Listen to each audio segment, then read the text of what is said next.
사무엘하 12장 24절에서 25절까지 말씀을 우리 한 목소리로 함께 읽도록 하겠습니다. 시작. 다윗이 그의 아내 밧세바를 위로하고 그에게 들어가 그와 동침하였더니 그가 아들을 낳음에 그의 이름을 솔로몬이라 하니라. 여호와께서 그를 사랑하사 선지자 나단을 보내 그의 이름을 여디디아라 하시니 이는 여호와께서 사랑하셨기 때문이더라. 아멘. 오늘은 은혜를 구합시다, 은혜를 구합시다라는 제목으로 하나님의 말씀을 전하도록 하겠습니다. 오늘도 하나님께 예배하기 위해 이 자리에 모인 여러분 모두를 환영하고 축복합니다. 우리 옆 사람과 한번 인사하겠습니다. 반갑습니다. 우리가 성경을 읽어 나가면서 한 가지 주목해야 할 것이 있는데요. 그것이 무엇이냐면 바로 하나님이 어떠한 분이신가 하는 것입니다. 여러분 많이 들어보셨죠? 하나님이 어떠한 분이신가? 우리가 이 질문을 언제 던집니까? 늘 성경 묵상을 할 때 이 질문을 던집니다. 하나님 과연 어떤 분이신가? 하나님이 어떤 분이신지 알 때 우리가 어떠한 삶을 살아야 하는지, 또 우리에게서 발견되는 죄는 무엇인지, 이 우리에 대한 적용으로 갈 수 있기 때문에 우리가 이 성경을 읽을 때마다, 묵상할 때마다, 설교를 들을 때마다, 성경을 대할 때마다 하나님이 어떠한 분이신지를 아는 것이 참 중요하다라는 것이죠. 이 다윗은 하나님께 쓰임을 받은 왕입니다. 우리가 볼 때 다윗처럼 참 믿음이 좋고 신실한 사람은 없어 보입니다. 다윗의 가장 유명했던 사건이 무엇입니까? 블레셋의 장수 골리앗을 물리친 일이죠. 그리고 그는 사울 왕이 자신을 죽이려 하는 그 상황 속에서 자신이 두 번이나 사울 왕을 죽일 수 있는 절호의 기회가 있었지만 하나님을 경외하는 마음으로 그 사울을 살려주었습니다. 그리고 자신이 왕이 되자 어떻게 합니까? 가장 먼저 언약궤를 다시 다윗성으로 가지고 오려는 그 신앙의 모습을 보여주었고, 또 여호와의 성전을 건축하고자 하는 마음을 하나님께 비출 정도로 굉장히 이렇게 우리가 보기에 따라잡을 수 없을 만큼 멋진 신앙생활을 한 사람이 바로 다윗입니다.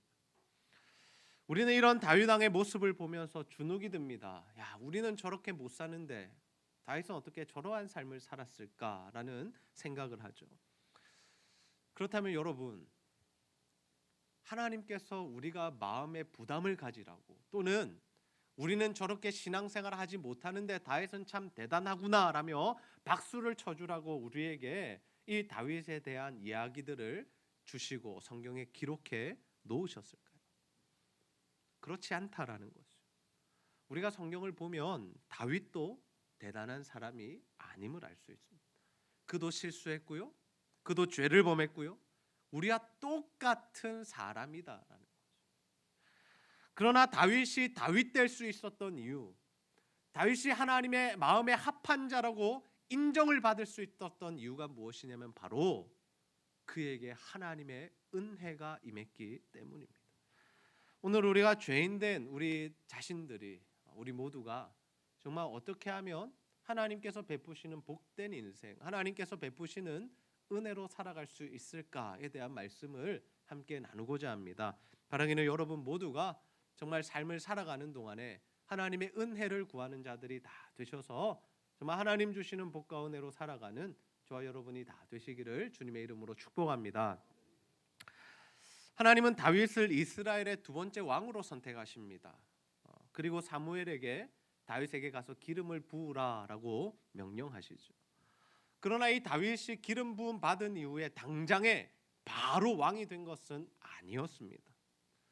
다윗은 10대 때에 이 왕으로 기름 부음을 받습니다. 그리고 그가 처음으로 했던 일은 무엇이냐면, 물론 아버지 집에서 목동의 일을 하고 있었지만 이 사울 왕이 계속해서 이렇게 힘들어하고 마음이 이렇게 힘들어하는 모습을 보며 수금 타는 자를 구하게 되는데, 다윗이 사울 왕의 앞에 가서 수금을 타는 자, 하프 연주를 하는 자가 됩니다.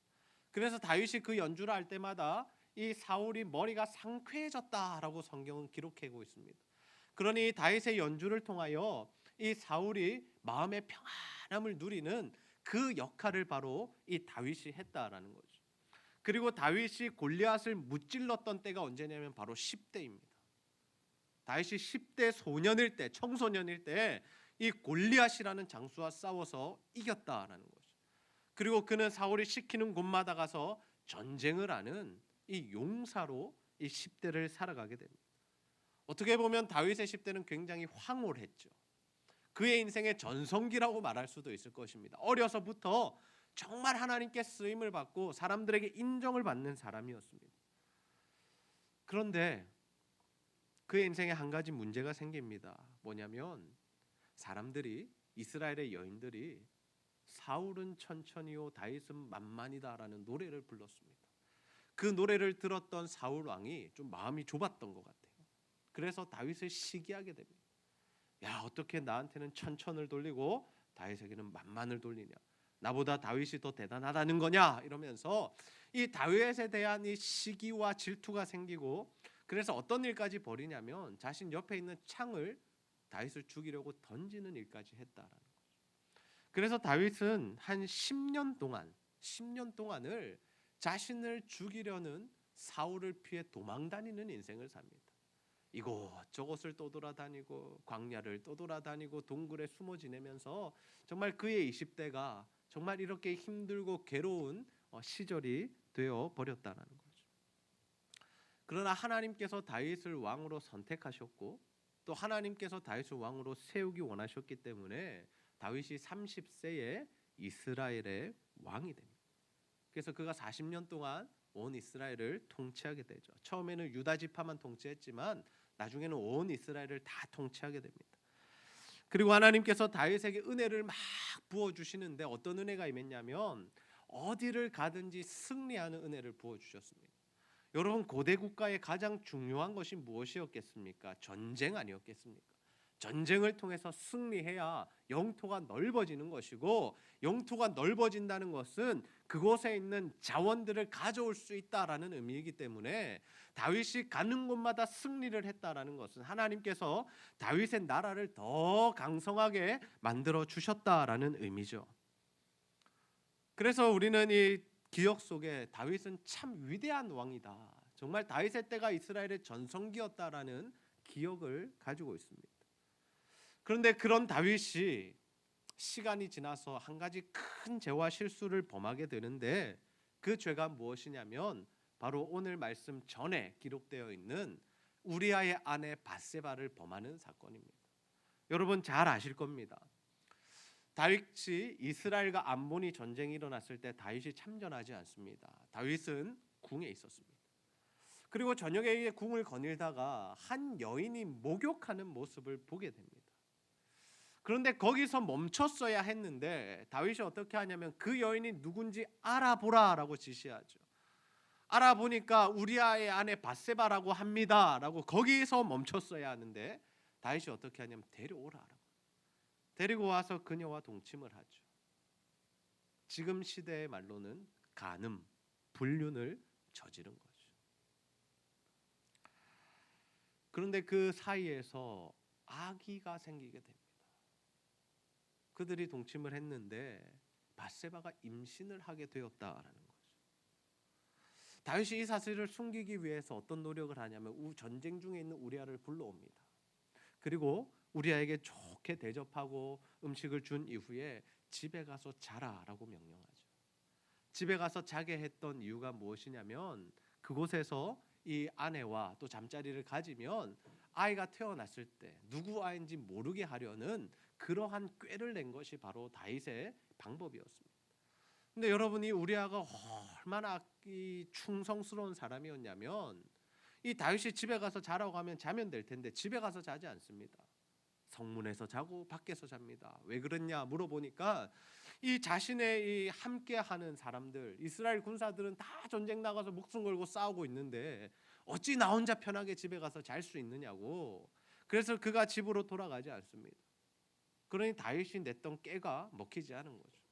그래서 다윗이 어떻게 하냐면 그 당시 군대 장관이었던 요압에게 편지를 보냅니다. 전쟁 중에 우리아를 죽게 만들어라. 선봉에 세워서 그 성을 탈취하려 할 때에 군사들을 뒤로 빼서 우리아가 죽게 만들어라. 즉 청부 살인을 시킨 거죠. 여러분 이러한 모습을 볼 때 우리가 이때까지 봐왔던 다윗, 우리가 위대하다고 찬송했던 그 다윗이 정말 어떤 사람으로 보이십니까? 그도 참 연약한 사람이구나. 그도 참 나쁜 죄인이구나. 정말 입에 담기도 힘든 죄를 2번씩이나 간음과 살인의 죄를 저지른 그러한 사람이구나라는 생각이 들게 됩니다. 다윗은 이러한 죄를 범한 이후에도 자신이 죄를 지었다라는 사실을 깨닫지 못하고 있었습니다. 그래서 하나님께서 나단이라는 선지자를 보내셔서 그의 죄를 지적하시죠. 한 가지 비유를 말씀하신 이후에 다윗이 막 이렇게 역정을 냅니다. 그 사람이 누구냐고. 그 사람 당장 잡아서 가두라고. 4배나 막 갚아야 된다. 막 이런 이야기들 합니다. 그때에 나단이 이렇게 지적합니다. 당신이 그 죄를 지었습니다. 당신이 그 죄를 지은 사람입니다. 하나님께서 많은 아내들을 주시고 많은 것들을 허락해 주셨는데 어찌하여 우리 아이 하나밖에 없는 그 아내를 빼앗아서 간음을 저지르고 그를 죽였습니까? 라는 그 죄를 지적합니다. 여러분, 그때 다윗이 어떻게 하나님 앞에 반응했을까요? 우리 사무엘하 12장 13절 상반절 말씀을 함께 한번 읽어보겠습니다. 시작. 다윗이 나단에게 이르되 내가 여호와께 죄를 범하였노라. 아멘. 다윗이 나단에게 이렇게 이야기하죠. 내가 여호와께 죄를 범하였노라. 여러분, 굉장히 짧은 구절입니다. 내가 여호와께 죄를 범하였노라. 그런데 이것은 다윗의 진정한 회개였습니다.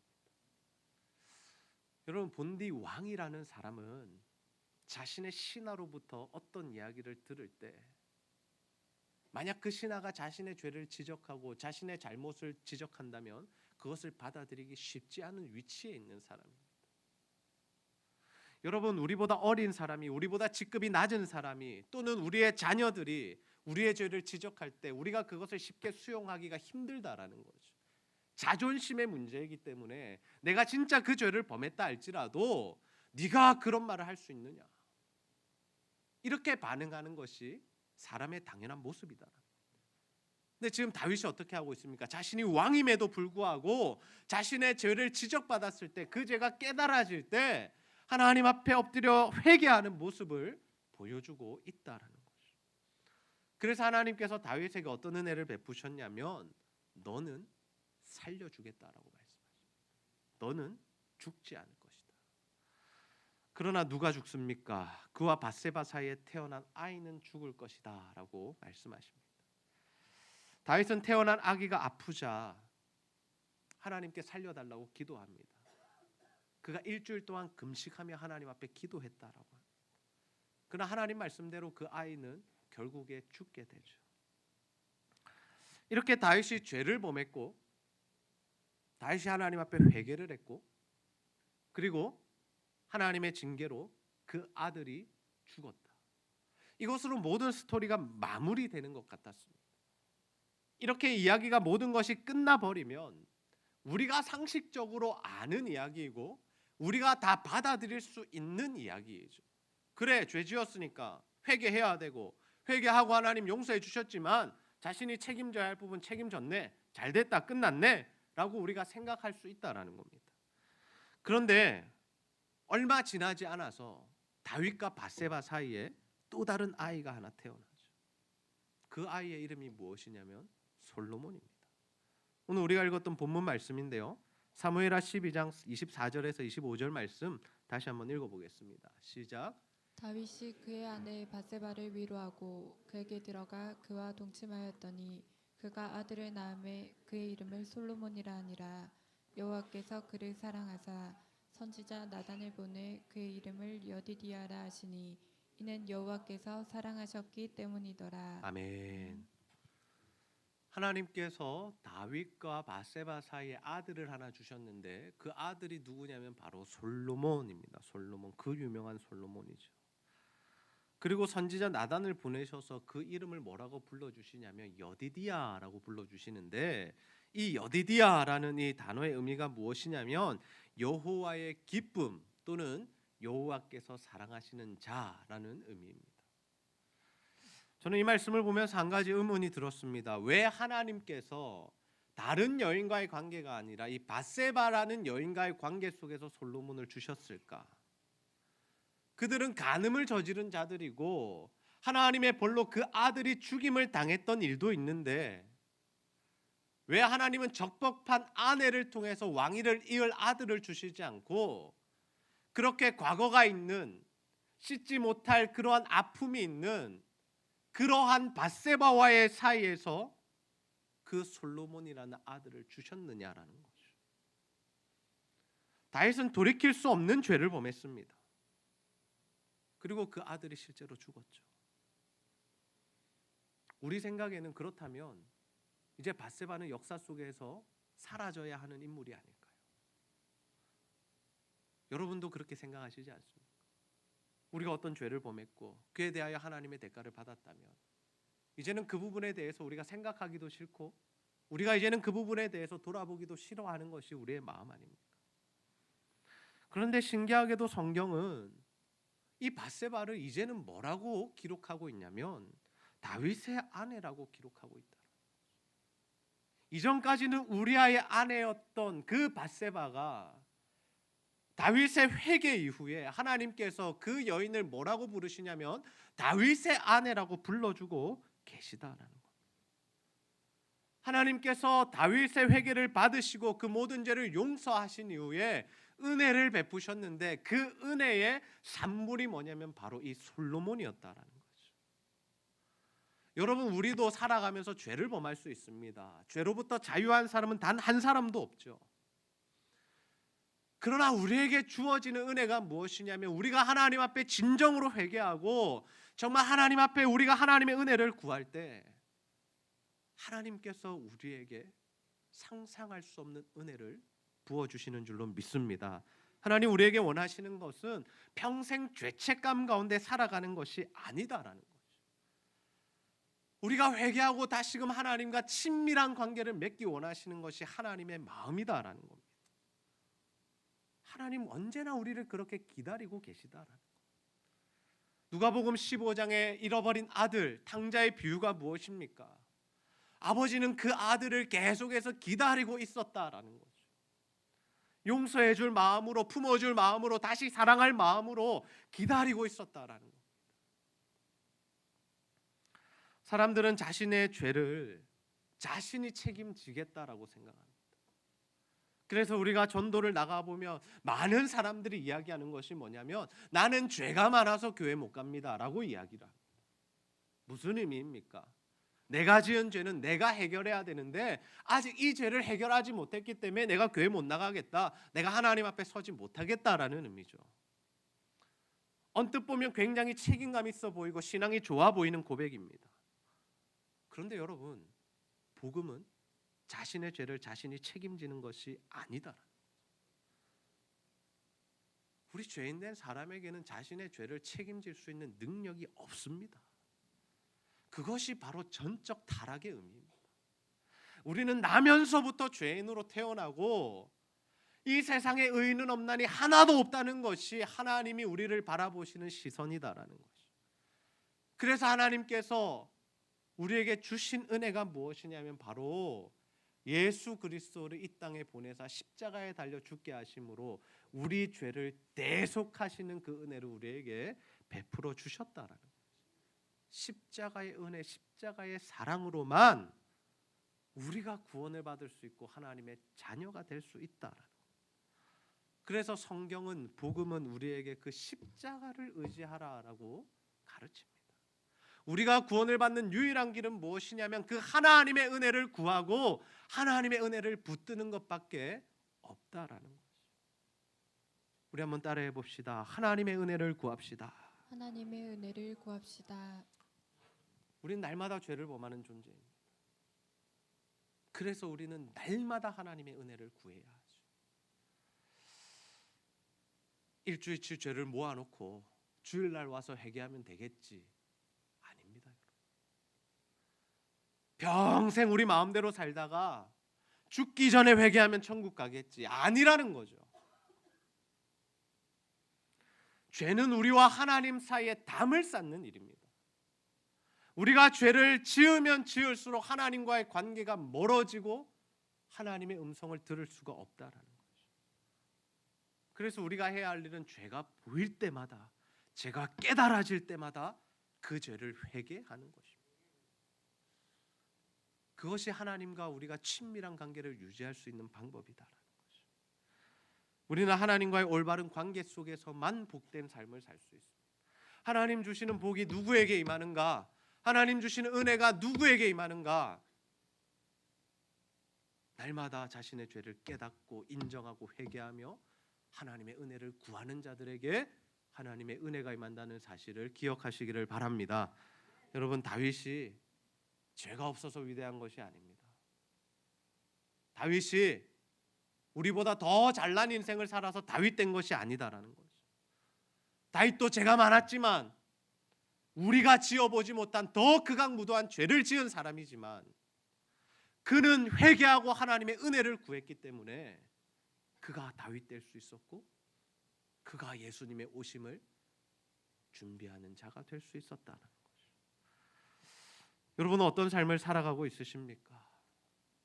하나님 말씀 대할 때, 하나님 말씀 들을 때 여러분의 죄가 깨달아지십니까? 아니면 여전히 나는 잘 살고 있다고, 나에게는 아무런 문제가 없다고 생각하며 살아가고 있으십니까? 여러분, 예수님이 땅에 오셔서 누구에게 은혜가 임했습니까?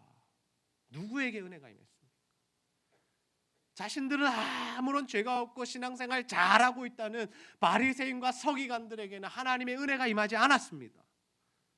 늘 예수님의 책망을 받았을 뿐이죠. 물론 그 책망도 사랑이죠. 돌아오라는 사랑, 사랑의 책망이죠. 그러나 예수님 늘 누구와 함께 하셨냐면 죄인들, 장기들, 세리들, 그 당시 따돌림 받았던 병자들, 예수님 그런 자들과 함께 하시고 그런 자들에게 은혜를 부어주신 이유가 뭐냐? 그들은 자신들이 죄인이라는 사실을 알고 있었기 때문이죠. 사도 바울은 하나님의 은혜를 이렇게 설명합니다. 로마서 5장 20절 함께 읽습니다. 시작. 율법이 들어온 것은 범죄를 더하게 하려 함이라.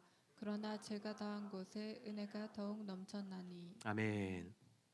율법이 들어온 것은 범죄를 더하게 하려 함이라.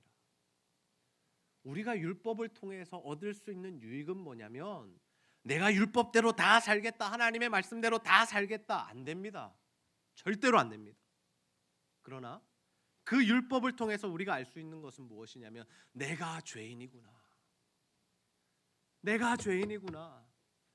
나는 오늘도 이 말씀을 지키지 못했구나. 나는 오늘도 이 말씀에 순종하지 못했구나. 나는 어떡하냐라는 그 죄인됨의 인식이 우리에게 찾아올 때, 죄가 많은 곳에 은혜가 넘쳐난다라는 거죠.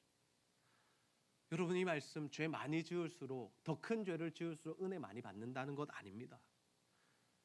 더 큰 죄, 막 사람 죽이고 횡령하고 도둑질하고 사기치고 그래야 우리가 은혜를 받는다라는 의미가 아니라, 하나님의 말씀을 통해서 내가 죄인이라는 사실이 분명하게 인식될 때, 나는 정말 죽을 수밖에 없는 아무런 쓸모없는 자구나라는 그 인식이 우리 안에 들어올 때, 하나님의 풍성한 은혜가 우리에게 부어지게 된다라는 의미다. 자신이 별로 큰 죄를 안 지었다라고 생각하는 사람에게 하나님의 은혜가 별로 필요 없습니다. 예수님의 복음이 아무런 가치가 없다라는 거죠.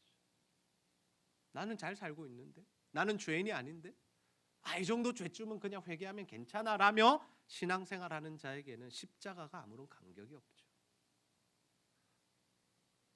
그러나 자신이 죄인이라는 사실을 깨달은 자들, 나의 힘과 능력으로는 이 죄를 해결할 수 없다는 그 처절한 신음을 하는 자들에게 예수님의 십자가는 진짜로 복음이 되고 기쁜 소식이 되는 거죠.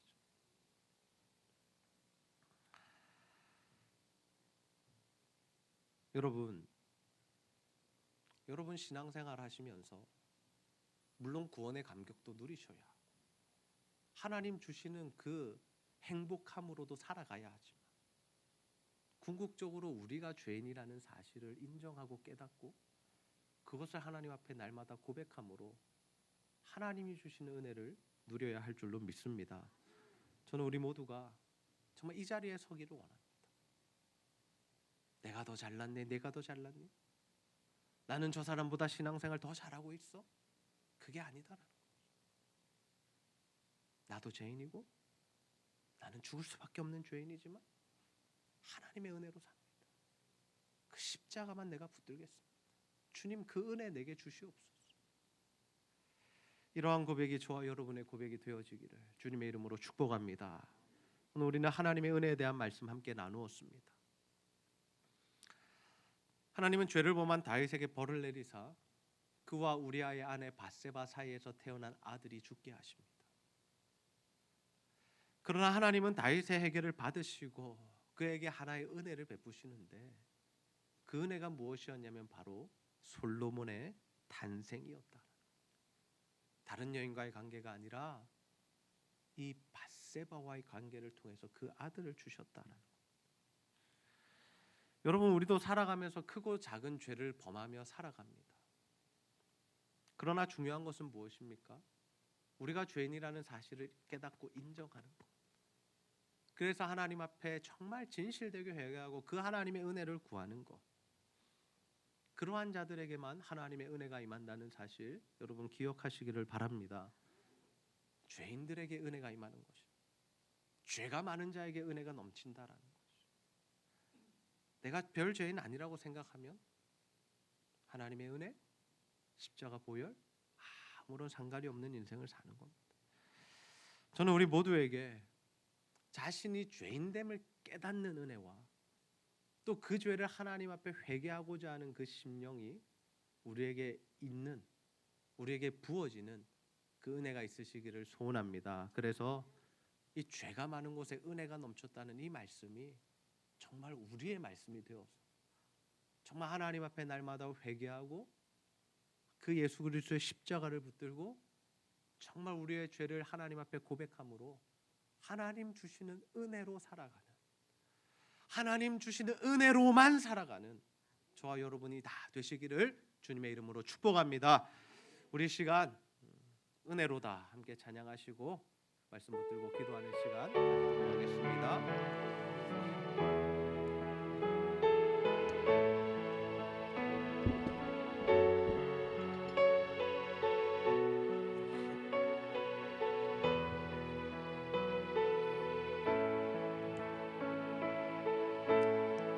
시작됐네. 우리 주님의 능력이 나의 삶을 다스리고 새롭게 하네. 자유 안에 죄와 사망으로부터 나의 삶은 변하구나. 충만하네. 은혜로다,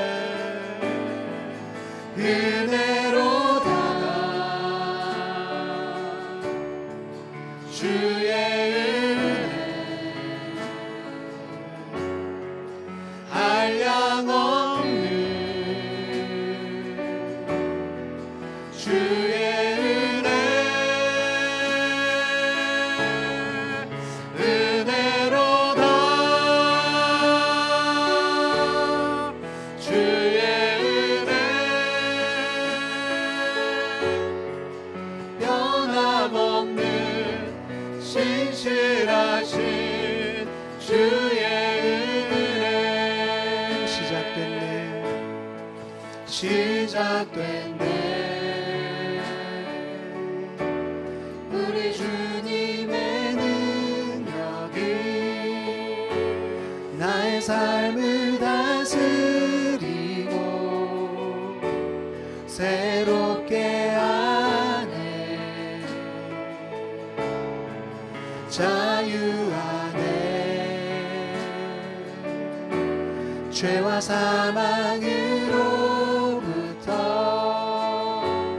나의 삶은 변하구나. 충만하네. 은혜로다 은혜로다 주의 은혜 한량없는 주의 은혜 은혜로다 주의 은혜 변함없는 신실하신 주의 은혜 은혜로다 은혜로다 주의 은혜 한량없는 주의 은혜 은혜로다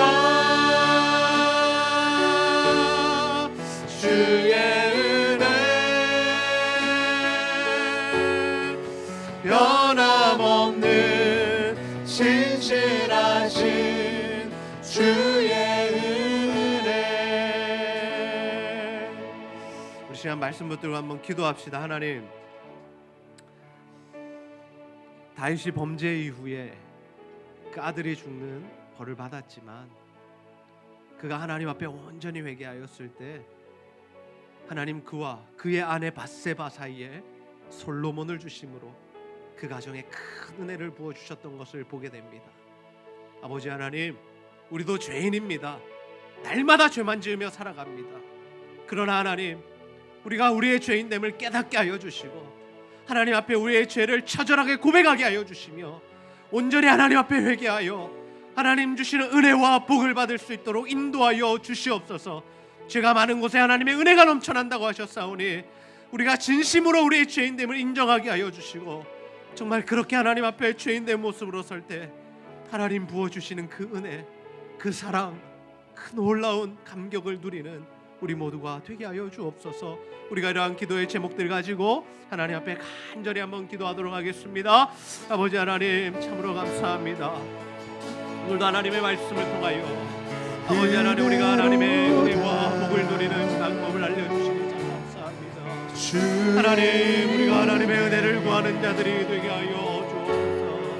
하나님, 죄인됨을 깨닫게 하여 주시고 아버지 하나님, 주님 앞에 엎드려 기도하며 회개하며 아버지 우리의 연약한 모습을 아버지 우리의 실수하기를 하나님 앞에 다 내어놓고 아버지 앞에 해결함을 받을 수 있도록 인도하여 주옵소서. 아버지, 우리 힘과 능력으로 해결할 수 없는 죄를 고백합니다. 아버지, 죄인된 우리를 불쌍히 여기사 예수 그리스도께서 십자가에 달려 죽으셨사오니 아버지, 우리가 그 은혜와 그 십자가 사랑을 붙들게 하여 하나님, 다윗의 죄를 범한 이후에 하나님 앞에 회개할 때 하나님 은혜를 부어주셨습니다. 솔로몬을 주시고 여디디아라 부르시며 하나님 그 가정에 아버지 예수 그리스도가 오는 그 놀라운 구속사의 역사를 일으켜 주셨듯이 하나님, 우리의 삶 가운데도 하나님 그러한 은혜를 부어 주옵소서. 하나님의 은혜를 부어 주옵소서. 하나님과의 관계가 회복되게 하여 주시고 하나님 안에 거할 때 하나님 주시는 은혜와 복이 우리의 삶 가운데 임할 수 있도록 주여 아버지 도와주옵소서. 우리의 죄인됨이 깨달아지기를 소원합니다. 아무런 문제 없다고 생각하며 살지 않게 하여 주시고 나의 죄들이 처절하게 아버지 다 드러나게 하여 주셔서 하나님 앞에 그 죄를 깨달아 회개하며 하나님 앞에 그 문제를 놓고 기도할 때에 하나님의 은혜를 경험하게 하여 주옵소서. 아버지, 숨기고 넘어가지 않기 원합니다. 아버지, 덮어두고 신앙생활하지 않기 원합니다.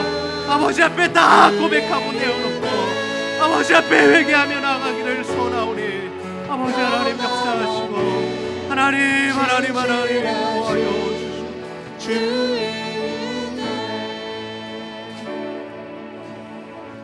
하나님, 오늘도 말씀을 통하여 우리가 하나님의 복과 은혜를 누리는 방법 깨닫게 하시니 참 감사합니다.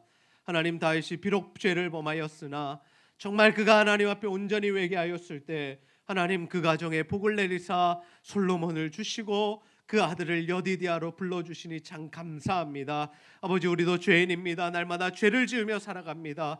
하나님, 그 죄 묻어두지 않게 하여 주시고 그 죄 없는 척하며 살아가지 않게 하여 주시고 하나님 말씀을 통하여 죄가 드러날 때에 깨닫는 은혜를 더하여 주시고 그 죄를 온전히 회개하며 주님께로 돌이키는 우리가 되게 하여 주셔서 하나님과의 관계가 회복되고 하나님 주시는 복과 은혜를 누릴 수 있도록 인도하여 주시옵소서. 바리새인과 서기관들처럼 아무런 문제가 없다며 신앙생활하지 않게 하여 주시고 내가 저들보다 더 낫다며 교만하지 않게 하여 주시고 정말 우리의 죄인됨을 고백하며 세리처럼 장기처럼 하나님의 은혜만을 구하는 자들이 되게 하여 주셔서 십자가의 그 놀라운 은혜가 우리의 삶 가운데 임할 수 있도록 주여 역사하여 주시옵소서. 오늘도 하나님, 육신의 질병과 정신적인 고통과 또 영적인 어려움으로 아버지 앞에 신음하는 자들이 있사오니 하나님 앞에 간절히 기도하며 하나님의 은혜를 구할 때에 예수 십자가 보혈의 능력으로 다